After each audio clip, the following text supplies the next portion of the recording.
in this first few lessons, I want to make sure you're going to feel comfortable with Camera Raw. Just in case that's the plugin you choose to work with Photoshop, that's the plugin you choose to process your raw images, I want to make sure that you will feel comfortable with it.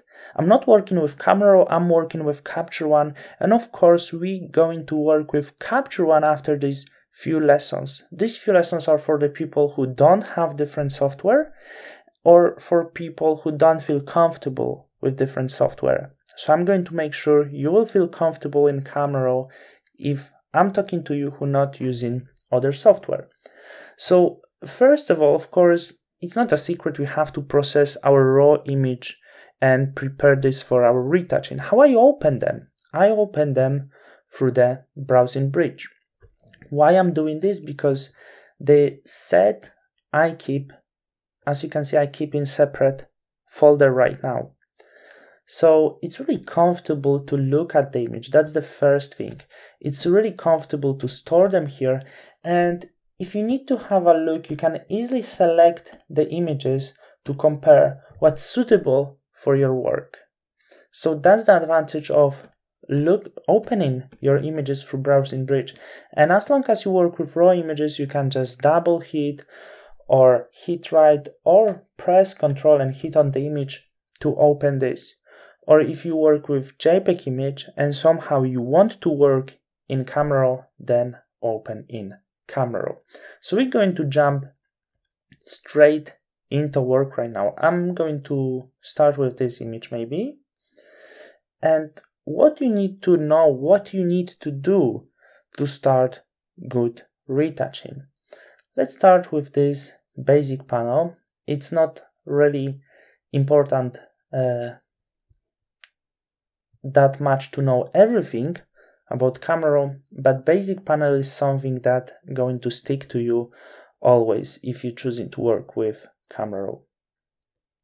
Don't worry about the first sliders. What you need to make comfortable for you, answer yourself question, is it comfortable to retouch the skin in the areas that are in the shadows? The answer is not.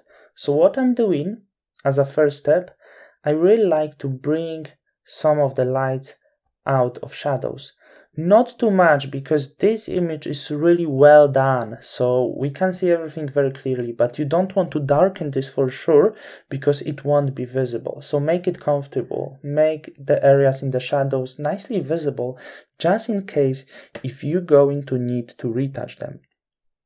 Other thing is, we don't have really strong highlights, so I would not do anything here, but if you have strong highlights, I always just lower highlights. Of course, not go up as I did first, but lower the highlights. So it will be also way easier for you to retouch these areas. I'm not going to do this because I don't have such a strong highlights, maybe just few points, and I can easily see everything is visible.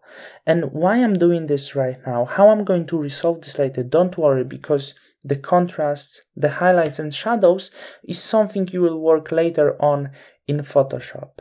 And it's going to give you much more control. So in the first steps, these are the first things you should be worried about. Other thing is, you can sometimes lower contrast slightly, because as I said, contrast is something you're going to work later. I don't really want to do this on this image because the contrasts are not that strong. So if everything is well visible, actually you don't have to do that many things in Camera Raw.